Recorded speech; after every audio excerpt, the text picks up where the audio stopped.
Me expulsaram de casa no dia do meu aniversário. E eu saí de mãos vazias, mas levei comigo. Fazendo 25 anos em uma terça-feira, sem festa, sem bolo, só recebi uma batida na porta da casa de hóspedes por volta das 7 da manhã. Quem estava lá era meu pai, o Martin Reed. Ele vinha com as mangas da camisa arregaçadas, parecia que ia fazer algum trabalho no quintal, mas o olhar dele era afiado, cheio de uma seriedade que me deixou em alerta. Parecia que algo grande estava para acontecer. Vem para a cozinha, ele falou seco. Eu o acompanhei pelo portão dos fundos entrando na casa principal, um lugar que eu nem pisava fazia mais de uma semana. Desde que meu irmão voltou a morar lá, eu evitava aquele espaço. Quando entrei, o cheiro de café e pão torrado tomou conta do ambiente. Minha mãe estava sentada à mesa, já arrumada, tomando o café como se fosse só mais um dia normal. Como se nada de especial fosse acontecer. Como se aquele fosse um aniversário qualquer. Nenhum balão, nenhum cartão, nada que mostrasse que eu estava completando um quarto de século. Porém, ali perto da porta, tinha uma mala. Era a minha mala. Uma de couro marrom com as iniciais Júnior, gravadas na lateral. Fazia tempo que eu não usava ela, desde a faculdade. Olhei para a mala, depois para meus pais. Minha mãe nem sorriu. Você já tem 25, Juliana.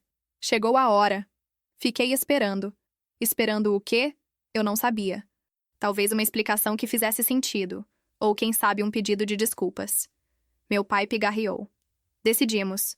Você precisa sair de casa. Hoje. Minha voz saiu fina, quase nem parecia a minha. Ele confirmou com a cabeça. O Austin vai usar a casa de hóspedes. Precisa do espaço para os negócios dele. Eu só fiquei ali, parada, sem discutir, sem chorar. Apenas imóvel. Minha mãe se levantou, foi até a mala e fechou o zíper com um movimento rápido. Sua bagagem essencial já está pronta, ela disse. Pensamos nisso para facilitar sua vida. A garganta ficou apertada, mas não falei nada. Nem sequer perguntaram para onde eu iria. Não sugeriram nenhuma casa. Não ofereceram uma carona. Só abriram a porta. Eu saí, com a mala na mão e o som da porta se fechando atrás de mim. Era isso. Foi assim que passei meu aniversário. Eu não chorei quando cheguei ao fim da rua. Nem parei de andar. Apenas coloquei um pé na frente do outro no automático, como se meu corpo entendesse algo que meu coração ainda não conseguia processar. Eles já tinham planejado tudo isso. Aquela mala estava arrumada de forma muito organizada, eficiente demais para ter sido feita às pressas. Mas, a verdade, aquilo não começou naquele dia, naquela manhã. Isso começou anos atrás. Talvez no momento em que o Austin nasceu. Ele era 3 anos mais novo que eu. Loiro, sorriso largo, energia de sobra. Aquele tipo de criança que todo mundo aplaudia mesmo sem ele ter feito muita coisa. Olha só como ele é um líder nato, diziam por aí. Quando ele tinha 10 anos, já jogava futebol em times de viagem e fazia parte de comitês de liderança na escola. Minha mãe nunca perdeu um jogo dele. Nunca. Eu, por outro lado, quando tinha 14 anos, pintei um mural na biblioteca da escola. Passei 2 semanas todo dia depois da aula trabalhando nisso. Nenhum dos meus familiares apareceu para ver. Disseram que estavam ocupados demais naquela semana. O Austin foi para a faculdade em Nova York, uma universidade particular com um programa de negócios que custava mais por semestre do que os meus 4 anos inteiros na Greenville Tech. Meus pais bancaram tudo para ele. Eu fiquei por perto, consegui algumas bolsas, trabalhei de garçonete à noite e criei sites para os colegas do dormitório só para conseguir comprar os livros. Quando me formei, eles me perguntaram se eu queria voltar para a casa de hóspedes pagando um aluguel modesto. Aceitei. Precisava daquele espaço. Não pedi nada mais. 2 anos depois, o Austin voltou sem emprego, só com um sonho na cabeça. Meu pai deu um dinheiro para ele começar o negócio dele. E aí, naquele dia do meu aniversário, eu descobri que eu já não tinha mais lugar naquela casa. Minha mãe liberou a garagem para ele ter um lugar tranquilo para pensar. Eles fizeram até uma festinha no quintal para lançar o negócio dele. Contrataram buffet, contrataram música, penduraram banners impressos. Eu participei ajudando a montar a apresentação dele. O tal do pitch deck, de graça, claro. Mas nenhum obrigado rolou. Disseram para todo mundo que o Austin ia revolucionar o mundo, mudar tudo. Mas ninguém nunca se importou em perguntar o que eu estava fazendo da vida. Não era exatamente ressentimento. Era mais uma sensação de invisibilidade. Tem um silêncio que vai crescendo dentro da gente quando a gente vive como personagem coadjuvante da própria história. Quando seus esforços viram só uma nota de rodapé e sua presença, só uma formalidade. Eu parei de tentar impressionar eles mais ou menos na época que o Austin comprou um carro novo, e eu ainda pedalava até os meus freelas. Uma vez, sem querer, ouvi meu pai no telefone. Ele dizia que o Austin era o futuro da família, o que todos estavam investindo. E que eu, a Jules, era só aquela pessoa estável. Estável tipo uma prateleira ou um aplicativo do tempo que você abre todo dia. Na hora, achei que ser constante fosse algo bom, que isso significava confiança, que eles precisavam de mim. Mas no fim das contas, nenhum obrigado eles falaram. Só arrumaram minhas coisas e deram o espaço para quem já estava ocupando quase tudo. O pior não foi ser empurrada para fora. Foi entender que eles nunca imaginaram que eu ia para algum lugar que valesse a pena seguir. E eu acreditei nisso por muito tempo, até hoje. O motel tinha aquele cheiro meio estranho, de limpador de limão velho misturado com uma coisa que não era lavada há semanas. Entrei com o cartão-chave, mas a porta travou antes de abrir com um rangido meio abafado. Quarto 107. Sem vista. Só uma cama de solteiro, uma luminária e uma parede que vibrava pelo barulho da máquina de refrigerantes do outro lado. Não importava. Eu não ia ficar ali muito tempo. Não dava para bancar isso. Joguei a mala no chão e sentei na beira da cama, ainda segurando a alça como se não tivesse certeza se podia largar. Eles tinham embalado tudo mesmo. Escova de dente, carregador, meias, tudo dobradinho. Parecia que queriam passar a impressão de cuidado, organização. Abri o bolso principal, fucei pelas camadas até que, ao abrir a aba da frente, encontrei uma coisa grudada no forro por dentro. Um envelope, sem selo, sem nada além do meu nome escrito à mão. Juliana, na letra do meu avô. Daqueles tipos de letra que a gente reconhece na hora. Firme, precisa, intencional. Faz quase 10 anos que não via aquela caligrafia. O vovô Henry, pai do meu pai que morreu quando eu tinha 15 anos. Ele deixava eu sentar ao lado dele na mesa de desenho. Me ensinou a usar o esquadro T. Falava que prédios não são feitos de aço, mas de clareza. Lembro dele batendo na linha de um esboço e dizendo que clareza é não perder tempo. Naquele mesmo dia do funeral, ele me deu um envelope lacrado. Falou para só abrir quando eu tivesse 25 anos. Eu nunca tinha aberto. Guardei aquele envelope na mala, achando que aquele algum dia estava longe demais. Mas, aparentemente, esse dia chegou agora. Fiquei parada um tempão, o envelope no colo, um dedo encostado na borda. Parte de mim não queria abrir. Não ali, num motel com cheiro de alvejante e perda. Mas outra parte, a que tinha acabado de ser apagada sem aviso, precisava saber se alguém algum dia tinha me visto de verdade. Deslizei o polegar sob a aba e abri. Dentro tinha 3 coisas. A primeira era uma carta. 2 páginas digitadas, mas com assinatura feita à mão. Querida Juliana, começava. Se você está lendo isso, então já fez 25 anos. Isso significa que as condições que estabelecemos agora são suas para reivindicar. Meu avô escrevia como se falasse, sem rodeios, direto ao ponto. Falou dos negócios da família, da empresa Reed and Timberland. Contou como começou tudo com uma serraria e um caminhão só.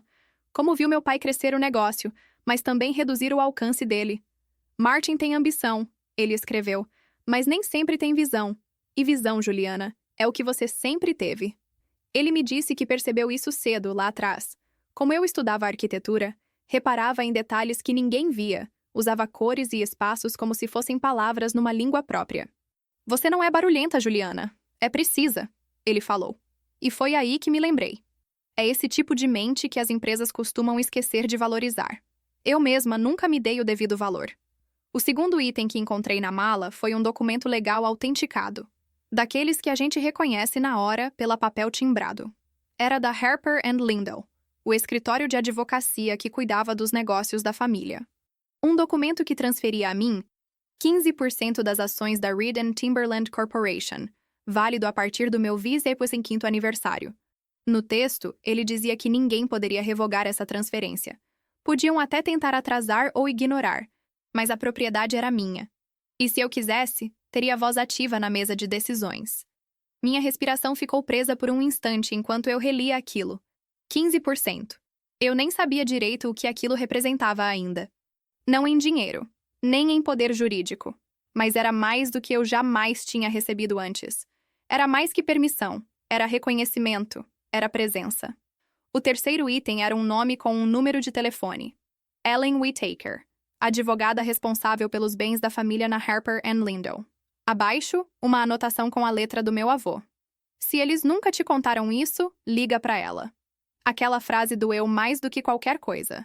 Se eles nunca me falaram, é porque ele sabia. Sabia que iam esconder de mim. E tinham feito isso por 10 anos. 10 anos inteiros. Eu, acordando tarde da noite, correndo atrás de notas fiscais, arrumando logos para clientes pequenos, enquanto eles tinham isso tudo guardado e não me contavam nada. Olhei para o teto daquele quarto de motel. O barulho da máquina de refrigerantes parecia ainda mais alto, como se quisesse me lembrar de tudo. Então olhei para o número no papel. Não senti raiva ainda, mas alguma coisa dentro de mim mudou. Um sentimento frio, firme, que parecia uma lâmina cortando devagar. Eles acharam que tinham me apagado. Esqueceram que dia era de verdade. Na manhã seguinte, me vesti com a mesma roupa do dia anterior. Jeans simples, um blazer escuro e sapatilhas que já tinham visto dias melhores. Guardei os documentos com cuidado numa pasta plástica que comprei no posto de gasolina do outro lado da rua. A pasta era fina e meio frágil, mas cumpria seu papel. Peguei o telefone e disquei o número da Ellen Whittaker. A assistente dela atendeu no terceiro toque. A senhora Whittaker está em uma reunião. Posso anotar um recado? Eu falei meu nome. Foi um silêncio longo demais, daqueles que deixam a gente na dúvida. Juliana Reed? A voz repetiu. Sim. Só um instante, por favor. Ouvi um clique, depois outro. Então a própria Ellen atendeu. Senhora Reed, ela disse com uma voz calma e profissional, mas surpreendentemente calorosa. Estava esperando por sua ligação. Ela me passou o endereço do escritório. A Harper and Lindell ficava num prédio baixo no centro da cidade, entre uma cafeteria e um cartório. Não parecia o tipo de lugar onde se mudaria a vida de alguém, mas para mim era exatamente isso. Quando cheguei, ela me recebeu no saguão. Uma mulher na casa dos 50, olhos gentis e atentos. Nem apertamos as mãos. Ela apenas assentiu com a cabeça e disse: "Venha comigo." O escritório dela era organizado, sem aquela atmosfera sufocante de advogados de novela. Havia uma foto dela com um Golden Retriever na estante, o que me deixou gostar dela instantaneamente. "Imagino que trouxe o que seu avô deixou para você", ela falou. Entreguei o envelope. Ela folheou rapidamente os papéis, os olhos deslizando com a precisão de quem já viu aquilo 1 milhão de vezes. "São os originais", confirmou. "Ótimo." Virou-se para o computador, digitou algo, mas parou e me olhou diretamente. "Juliana", disse. "Seu nome está nos registros há 10 anos, mas seus pais nunca responderam às notificações anuais para confirmar a posse. Nunca me disseram nada sobre isso." "Eu sei", respondi, e ela suspirou. "Mas você está aqui agora, e isso significa que podemos finalmente finalizar tudo." Nos 30 minutos seguintes, ela me explicou detalhadamente o que significava ter aqueles 15%. Falou sobre dividendos, direito a voto nas decisões da empresa, acesso aos registros oficiais. Era real, tudo aquilo.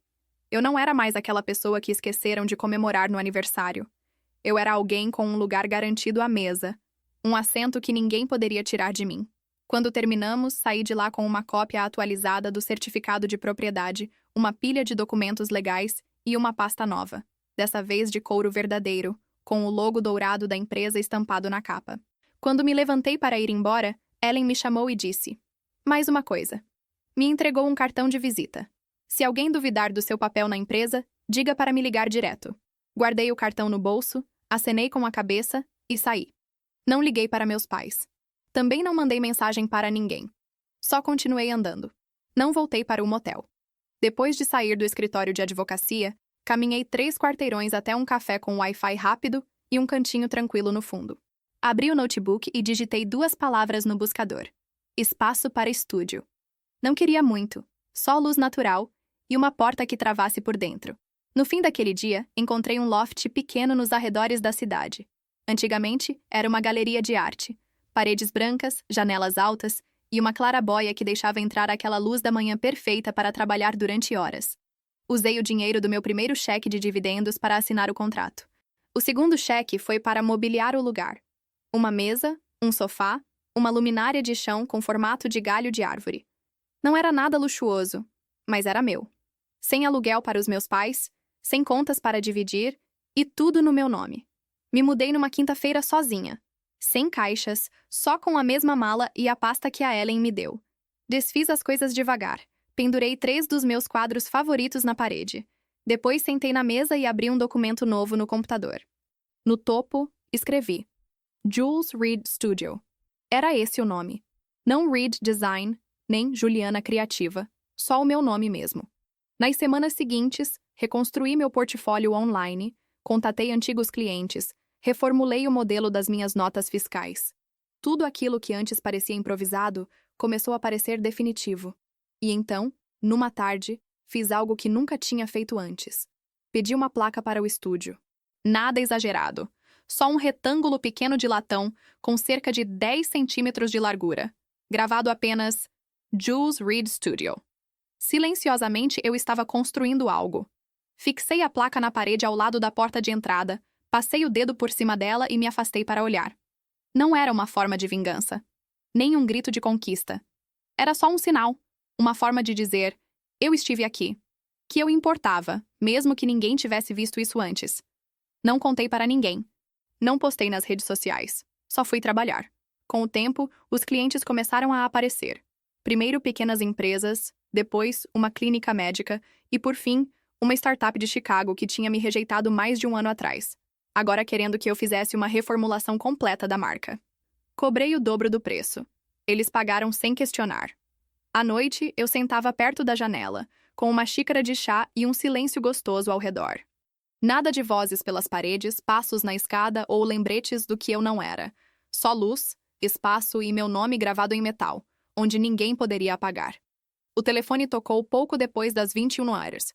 Não reconheci o número, mas atendi. Velho hábito. Juliana. Era o Austin. A voz dele parecia diferente. Nem arrogante, nem alta. Mas fraca, quase apagada. Sou eu, falei direta. Teve uma pausa longa. Depois ele falou: não sabia se você atenderia. Mais uma pausa. Respirou fundo. Preciso de ajuda. Não respondi nada. O aplicativo deu erro. Não só o código. Tudo caiu. Perdemos os investidores iniciais. O banco bloqueou nossa conta. Ele falava rápido, as palavras se atropelando, sem rumo. Eu só preciso de alguém que entenda o que está acontecendo. Alguém que possa ajudar a consertar isso. Ainda assim, fiquei em silêncio. Ele não parava de falar. Meu pai está desesperado. Usaram uma parte do negócio da família como garantia sem nem passar pelo conselho. Se isso vazar, vai ser ruim para todo mundo. E quando ele dizia todo mundo, queria dizer exatamente eles.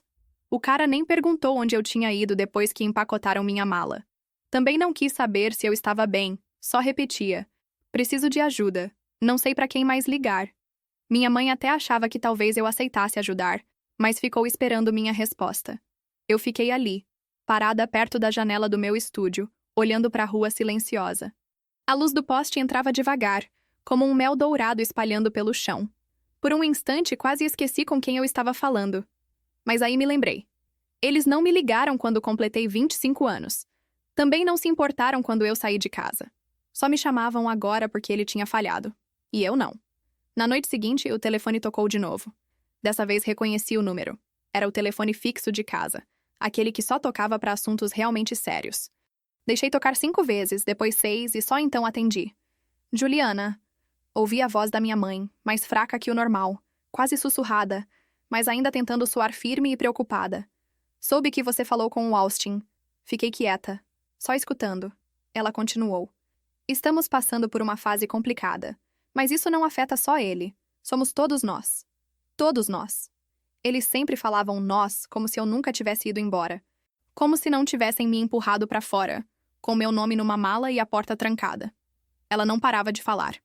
A empresa estava em perigo. Meu pai tentava controlar o estrago, mas precisavam de ajuda. Juridicamente, financeiramente, alguém que o conselho realmente respeitasse. Então veio o pedido verdadeiro. Sabemos das suas ações, disse ela. Sabemos o que seu avô deixou para você. Finalmente, eles tinham descoberto. Eu sabia disso também. Estávamos esperando que você entrasse na jogada, ajudasse a salvar o que ele construiu.